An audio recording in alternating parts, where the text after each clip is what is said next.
পেতে পারে, তাদের আল্লাহ তাআলা তারাও আল্লাহর উপর সন্তুষ্ট, আল্লাহ তাদের উপর সন্তুষ্ট একটুকু পেলেই তো যথেষ্ট। ওয়ারিদওয়ানু মিনাল্লাহি আকবার, আল্লাহর পক্ষ থেকে একটু সন্তুষ্টি, রিদওয়ান অর্থ তানবিন হচ্ছে তাকলিল, অর্থাৎ অল্প যদি কোনো সন্তুষ্টি আল্লাহ থাকে তাতেই তারা যথেষ্ট হয়ে যায়, কারণ জান্নাত যাওয়ার জন্য যথেষ্ট হয়ে যায়।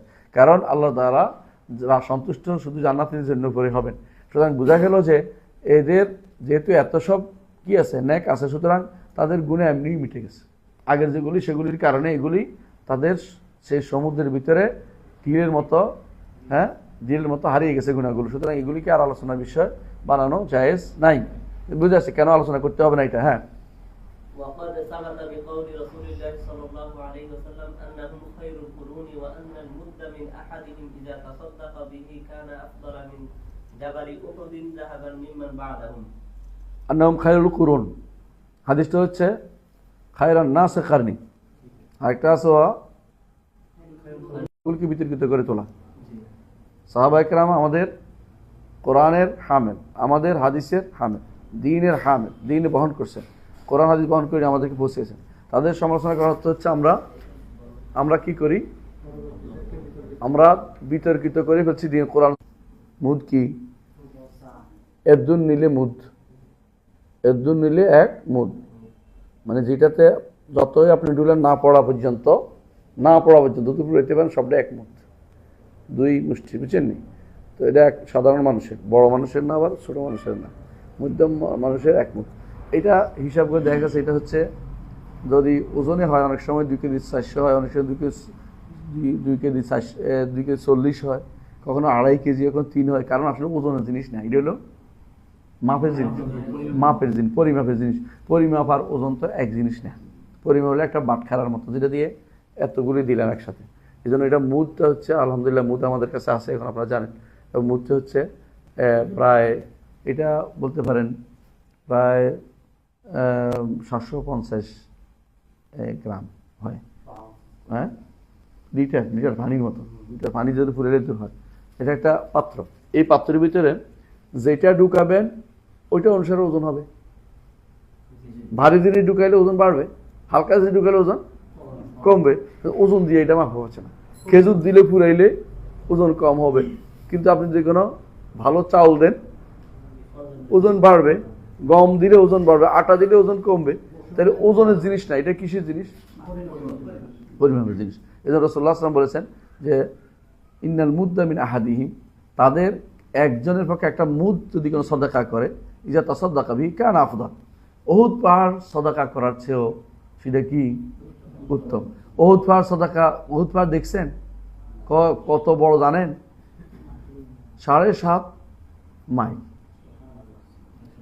এবং এটা প্রশস্ত অনেক বড়, এবং এটা বলছেন যদি কোনো আমরা বাঁকা করে গণিত 13 মাইল হইব, বুঝছেন কিনা? এত বড় জিনিসের সদকা করে এক মুঠ দিয়ে তারা, তাহলে আপনি তারা যে এক মুঠ সদকা করছে, এটা তো আপনি মনে করতে পারেন আপনার সারা জীবন দিয়েও উহুদ পাহাড় কিনতে পারবেন। তা সদকা দূরের কথা, উহুদ পাহাড় কিছু দিতে পারবেন, মাটিও তো আপনি দিতে পারবেন না এত বেশি। তাহলে আপনি বুঝছেন যে ওনাদের কত বড় মর্যাদা। এটা কিন্তু এই শব্দ থেকেই হাদিসের শব্দ থেকে বোঝা যাচ্ছে। যাক, তাহলে বোঝা গেল যে আমরা স্বর্ণ, উহুদ পাহাড় যদি স্বর্ণ বানাইয়া তারপরও দেই, তাহলে তাদের মতো হবে না। ও তো স্বর্ণ বানাতে পারবেন? আর স্বর্ণ দিলে এত বড় স্বর্ণ দিবেনও না, দিলেও আপনি উহুদ পাহাড় দিবেন না। ওনারা এক মুদ দিছে, খাবারের এক মুদ, যে কোনো খাবারের মুদ দিছে, এটুকু দিছে তারা, এটা আপনি উহুদ পাহাড় স্বর্ণ দিয়েও পারবেন না। তাহলে ওনারা কত বড় মর্যাদা, শুনে এটাকে বুঝে আসছে। সহজে বুঝলে, অর্থ বুঝলে সহজে বুঝতে পারবেন ইনশাআল্লাহ। তাহলে ওনাদের এই মর্যাদা জায়গাতে আপনার হস্তক্ষেপ করা, কোনো কথা বলা হচ্ছে অপমানজনক কথা বলা। জি।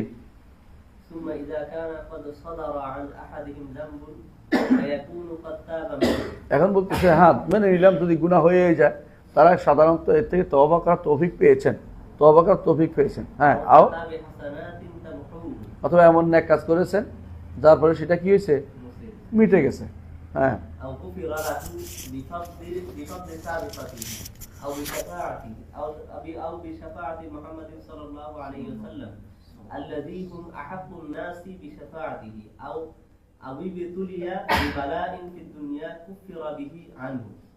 তিনটি কারণ বলছে। অথবা যদি কোনো মনে করেন সব কিছু ধরে নিলাম গুনাহ রয়ে গেছে, তারপরে এই গুনাহ কি ক্ষমা হয়ে গেছে, তিনটি কারণ বলছে। এক নম্বর কারণ হচ্ছে যে তাদের আগে যে সমস্ত নেক হাসানাত আছে ওইগুলির কারণে, ইনার হাসানাত ইউধিবনা সাইয়্যাত, সেগুলির কারণে এগুলি হারিয়ে গেছে, সমুদ্রের মধ্যে ডুবে গেছে, মনে রাখবেন।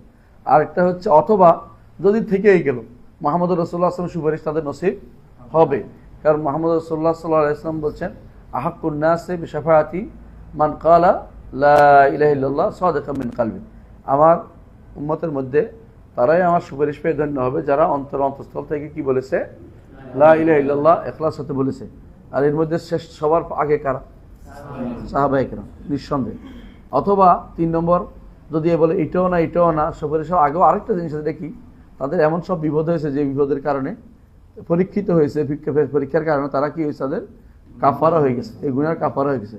সুতরাং যারা গুনাহ থেকে কাফারা, গুনাহ হওয়ার পরে ধরে নিলাম গুনাহ হয়েছে, ধরে নেওয়ার বিষয় যে গুনার কাজ করছে প্রমাণিত হয়নি, সোজা কথা এটাই।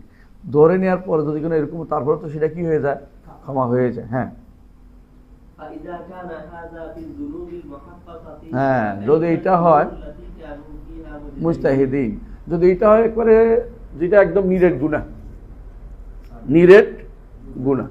নিরেট গুনার ভিতরে যদি এটা হয় যে তাদের এত এত এত এত কি অপশান আছে। 1 নম্বর কি,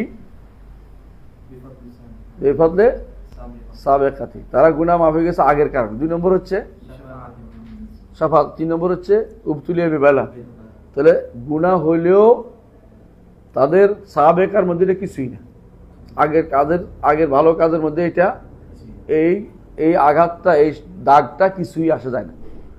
এবং অথবা তাদের বলার কারণে মাফ হয়ে গেছে, অথবা রাসূল সুপারিশের কারণে পার হয়ে গেছে, সব কিছু শেষ।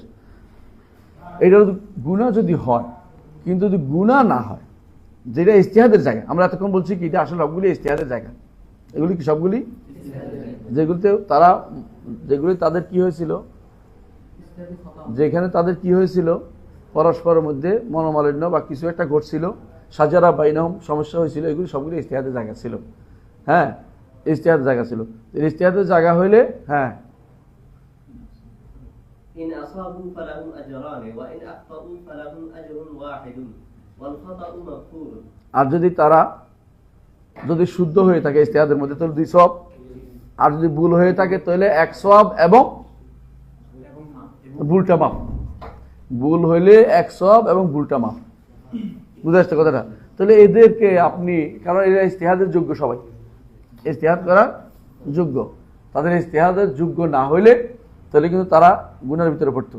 যারা ইজতিহাদের যোগ্য তারা ইজতিহাদ করার পরে, ইজতিহাদ করার শুদ্ধ হইলে 2 সওয়াব, ভুল হইলে 1 সওয়াব এবং গুনাহ মাফ, তাই না? এটাই তো নীতি। তো সাহাবায়ে কেরাম এটার ভিতরে পড়বেন, তাহলে আপনি এদের মধ্যে আলোচনা করে আপনার কি লাভ হবে? আপনি এদের সমালোচনা করে আপনার কোনো লাভ নাই। তবে আমরা সাহাবায়ে কেরামকে মাসুম মনে করি না, এটাও বলছি। হ্যাঁ, এদের সমালোচনা আপনার কোনো লাভ নেই। আচ্ছা, পড়েন। ثم القدر الذي ينكر من فعل بعضهم قليل النزر مضمون في جلب فضائل القوم ومحاسنهم من الإيمان بالله ورسوله والجهاد في سبيله والهجرة والنصرة والعلم النافع والعمل الصالح. সুবহানাল্লাহ। দেখেন, একটা পৃষ্ঠার মধ্যে তুমি শুধুমাত্র এই বিষয়টা আলোচনা করেছেন, কারণ এটা হচ্ছে আমাদের মানহাজের মূল জায়গা। এই মানহাজ ভুল হইলে আর কোনোদিন শুদ্ধ হবে না, এই জন্য লম্বা আলোচনা করেছেন। কি বলছেন? তারপর যদি মেনে নিলাম যে গুনাহ হয়েছে এত কিছুর পরে, তাহলে তাদের কয়জন হয়েছে? নাজরুন ইয়াসির, হাতে একেবারে গোনা, একেবারে কালিল, একেবারে অল্প 2-1টা জিনিস। মাগবুরুন, এগুলি কি ডুবে গেছে। ফি জানবে ফাদাইল কামে মাহাসিনি, তাদের শ্রেষ্ঠত্ব মর্যাদার ভিতরে এগুলি হারিয়ে গেছে। সেগুলি কি? তাদের কি ফজিলত ছিল? ঈমান বিল্লাহ, তারা আল্লাহর উপরে ঈমান এনেছে, এবং তাদের ঈমান হলো সেরা ঈমান, শ্রেষ্ঠ ঈমান, বর্ধিত ঈমান, এবং তাদের ঈমানের সাথে কারো ঈমানের তুলনা চলে না। ও রাসূলি, তারা রাসূলের উপর ঈমান এনেছে, এবং তাদের উপর ঈমান এমনভাবে এনেছে এই পিছনে তারা জীবনের সর্বস্ব ব্যয় করেছে। আন্নাফিসুল গালি বলে, মানে দামি এবং মূল্যবান সবই তারা এখানে ব্যয় করেছে। হ্যাঁ, ওয়াল জিহাদ ফি সাবিলিহি, আর তারা কি করেছে? আল্লাহর পথে জিহাদ করেছে। ওয়াল হিজরা, এবং তারা হিজরত করেছে। ওয়াল নুসরা, এবং সাহায্য করেছে। যারা হিজরত করে নাই তারা আনসার হয়েছে, এর বাইরে তো আর না। আন্নাস ইম্মা মুহাজির ইম্মা আনসার, তখনকার দিনে হয় মুহাজির হবে, নয় কি হবে, আনসার হবে। এর বাইরে যাওয়ার সুযোগ ছিল না। মুহাজির হবে না হলে আনসার, কারণ হিজরত তখন ফরজ ছিল। পরে যখন মক্কা বিজয় হয় তখন রাসূলুল্লাহ সাল্লাল্লাহু আলাইহি ওয়াসাল্লাম বলেছেন লা হিজরাতা বাদাল ফাতহি, লা হিজরাতা বাদাল ফাতহ। তখন আর কোনো হিজরত ফরজ ছিল না, কারণ সব ইসলাম রাষ্ট্র হয়ে গেছে।